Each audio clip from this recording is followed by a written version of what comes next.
Students, ইংরেজি গ্রামারে অথবা বাংলা ব্যাকরণে আমরা বাক্য গঠন করতে গেলে বাক্যের প্রধানত তিনটে উপাদানের কথা বলি: কর্তা, কর্ম এবং ক্রিয়া। ইংরেজি বাক্য গঠন করতে গেলে আমরা জানি যে আপাতপক্ষে যেমন সাবজেক্ট এবং ভার্বের গুরুত্ব আছে বাক্যের মধ্যে, ঠিক তেমনি কর্মেরও গুরুত্ব আছে। তাই কর্ম সম্পর্কে আমাদের কিন্তু ভালোভাবে জেনে নেওয়া দরকার। এই ভিডিওর মাধ্যমে আমরা কর্ম কি, কর্মকে বাক্যের মধ্যে আমরা চিনব কিভাবে, এবং কর্মের প্রকারভেদ অর্থাৎ অবজেক্টের বিভিন্ন ধরনের টাইপস, এগুলো নিয়ে আমরা আলোচনা করব। ভিডিওটা খুবই ছোট্ট হতে চলেছে।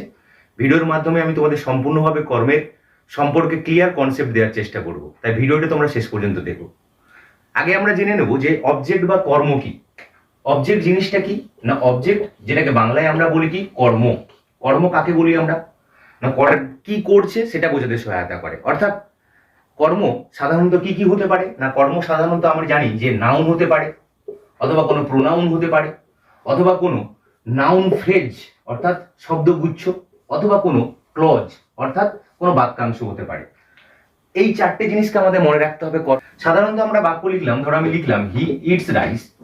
এই বাক্যের মধ্যে আমরা আগেই জেনেছি বা আগেই আমরা জানি যে হি অ্যাকচুয়ালি প্রোনাউন, এটি বাক্যের মধ্যে সাবজেক্ট বা কর্তা হিসেবে ব্যবহার করা হয়েছে।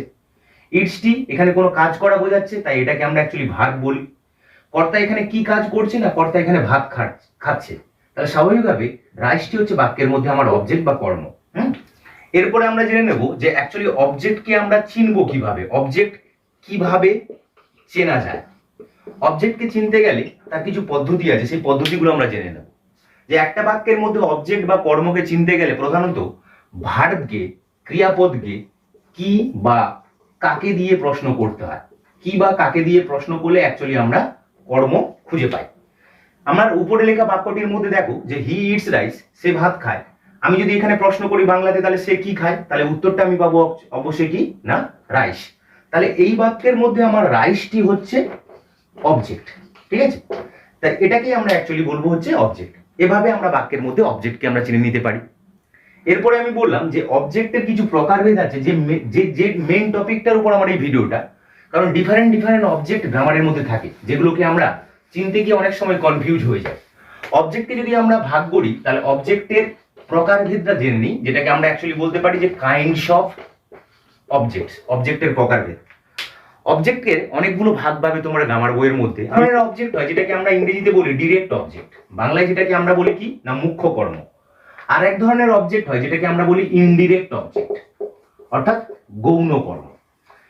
এই অবজেক্ট দুটো সম্পর্কে আমি অলরেডি ভিডিও বানিয়ে রেখেছি, অবশ্যই আই বাটনে দিয়ে দেবো, ভিডিওটা তোমরা দেখে নিও, তাহলে অনেকটাই ধারণা ক্লিয়ার হয়ে যাবে।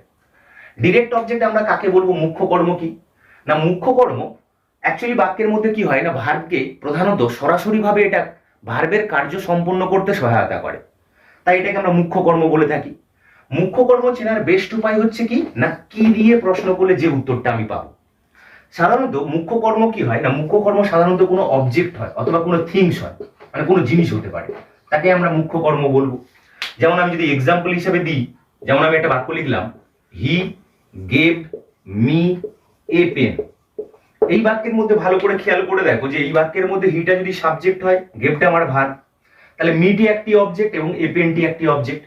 এই দুটি অবজেক্টের মধ্যে অ্যাকচুয়ালি আমাদের ডিরেক্ট অবজেক্ট এবং ইনডিরেক্ট অবজেক্ট চিনবো কিভাবে। আমি প্রথমেই বললাম যে ডিরেক্ট অবজেক্ট চিনতে গেলে ক্রিয়াপদকে কি দিয়ে প্রশ্ন করলে উত্তর পাওয়া যায়। সে আমাকে কি দিয়েছিল না, সে আমাকে অ্যাকচুয়ালি কি দিয়ে প্রশ্ন করলে উত্তরটা আমি পাচ্ছি হচ্ছে পেন, এ পেন।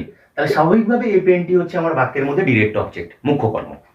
অপর দিক থেকে যদি আমরা ইনডিরেক্ট অবজেক্ট বা গৌণ কর্মের কথা বলি, তাহলে গৌণ কর্ম সেই ধরনের কর্ম যেটা বাক্যের মধ্যে ভার্বের অর্থ সম্পূর্ণ করতে সরাসরি ভূমিকা না পালন করলেও কিছু নিষ্ক্রিয় ভূমিকা পালন করে, মানে তুলনামূলকভাবে অনেকটা কম গুরুত্বপূর্ণ ভূমিকা পালন করে।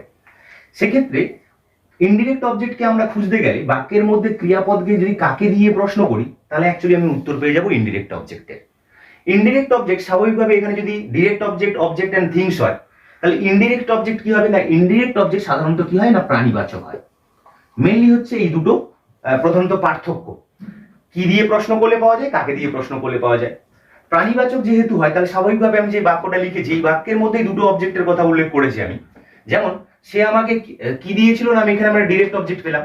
তাকে একটি পেন দিয়েছিল না, প্রশ্ন করলে আমি উত্তরটা অবশ্যই পাচ্ছি মি, তাহলে মিটি হচ্ছে আমার অ্যাকচুয়ালি এখানে ইনডিরেক্ট অবজেক্ট অর্থাৎ যেটাকে আমরা বলছি বাংলায় গৌণ কর্ম। এই গেল মুখ্য কর্ম এবং গৌণ কর্ম। তাহলে স্বাভাবিকভাবে এখানে আমরা দু ধরনের অবজেক্ট সম্বন্ধে জানলাম, একটা ডিরেক্ট অবজেক্ট, একটা হচ্ছে ইনডিরেক্ট অবজেক্ট। এ ব্যতীত আমাদের আরো কিছু অবজেক্ট আছে যে অবজেক্টগুলো সম্পর্কে আমরা এই ভিডিওতে ডিটেলস জেনে নেব।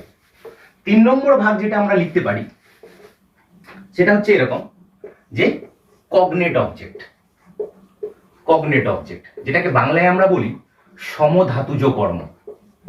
ঠিক আছে, সমধাতুজ কর্ম জিনিসটা কি না, সমধাতুজ কর্ম কথাটার মধ্যে লুকিয়ে আছে যে এই ধরনের কর্ম অ্যাকচুয়ালি ভার্ব এবং অবজেক্ট সমান ধাতুরূপ থেকে সৃষ্টি হয়, অথবা ভার্ব এবং অবজেক্ট একই রকম দেখতে লাগে অনেকটা, এগুলোকে আমরা অ্যাকচুয়ালি সমধাতুজ কর্ম বলি।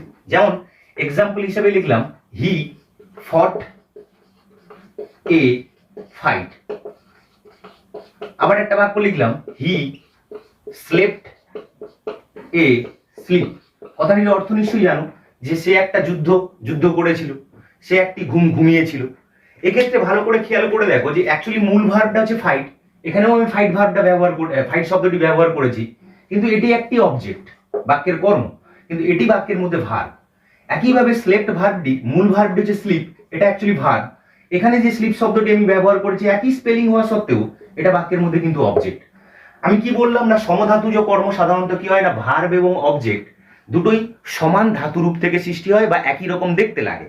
এখানে নিশ্চয়ই খেয়াল করলে দেখতে পাবে যে অবজেক্টটা অনেকটা ভার্বের মতো দেখতে বা একই ধাতুরূপ থেকে সৃষ্টি, যার জন্য এটাকে আমরা বলি সমধাতুজ কর্ম। এই গেল সমধাতুজ কর্ম। এছাড়াও আমরা আরো এক ধরনের অবজেক্ট সম্বন্ধে বেশিরভাগই দেখি গ্রামারের মধ্যে, যেটাকে আমরা বলি ফ্যাক্টিটিভ অবজেক্ট। ফ্যাক্টিটিভ অবজেক্টটা কি না, ফ্যাক্টিটিভ অবজেক্ট হচ্ছে এরকম যে অনেক সময় কি হয়, ট্রানজিটিভ ভার্ব বা বাংলায় যেটাকে আমরা বলি সকর্মক ক্রিয়া, সকর্মক ক্রিয়া কি করে না, স্বাভাবিকভাবে একটা অবজেক্ট তো নেয়, অবজেক্ট ব্যতীত অনেক সময় একটা কমপ্লিমেন্টও নেয়। যেমন কিরকম, এক্সাম্পল দিলাম উই মেড হিম প্রেসিডেন্ট।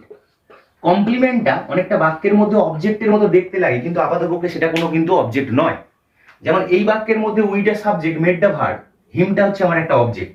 হিমটা কি ধরনের অবজেক্ট, যেটা আমরা আগেই আলোচনা করলাম, এটা একটা ইনডিরেক্ট অবজেক্ট। এখানে যে প্রেসিডেন্ট শব্দটি ব্যবহার করেছি, প্রেসিডেন্ট শব্দটি কিন্তু আপাতপক্ষে কোনো অবজেক্ট না, এটি কি না, এটি একটা কমপ্লিমেন্ট। ঠিক আছে, যখন ট্রানজিটিভ ভার্ব সকর্মক ক্রিয়া যখন কোনো অবজেক্ট ব্যতীত, একটা অবজেক্ট ব্যতীত যখন আরেকটি শব্দকে নেবে তাকে বিশেষিত করার জন্য, স্বাভাবিকভাবে সেই জিনিসটাকে আমরা বলি কমপ্লিমেন্ট। আর এই যে কমপ্লিমেন্ট যেটাকে আমরা বললাম, এই কমপ্লিমেন্টটাকে অ্যাকচুয়ালি অন্য অর্থে বা গ্রামারে এটাকে ফ্যাক্টিটিভ অবজেক্টও বলা হয়। এই গেল ফ্যাক্টিটিভ অবজেক্ট, যেটাকে আমরা কমপ্লিমেন্ট বলি, সেটাই হচ্ছে অ্যাকচুয়ালি ফ্যাক্টিটিভ অবজেক্ট ট্রানজিটিভ ভার্বের ক্ষেত্রে। এই গেল 4 নম্বর ভাগ অবজেক্টের।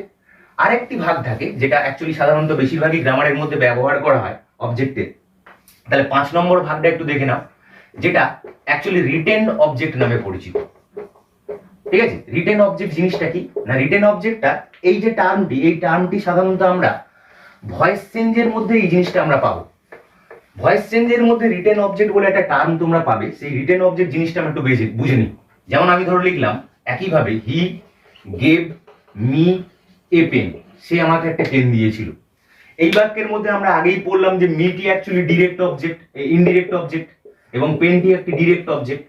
স্বাভাবিকভাবেই যখন আমরা এই ধরনের বাক্যের প্যাসিভ ভয়েস করি, নর্মালি আমরা জানি যে দুটি অবজেক্ট থাকার কারণের জন্য আমি যে কোনো একটা অবজেক্টকে সাবজেক্ট হিসেবে ব্যবহার করতে পারি, অর্থাৎ এ পেনকে ব্যবহার করতে পারি, মিটাকে প্রথমে ব্যবহার করলে সাবজেক্ট হিসেবে আই ব্যবহার করতে পারি।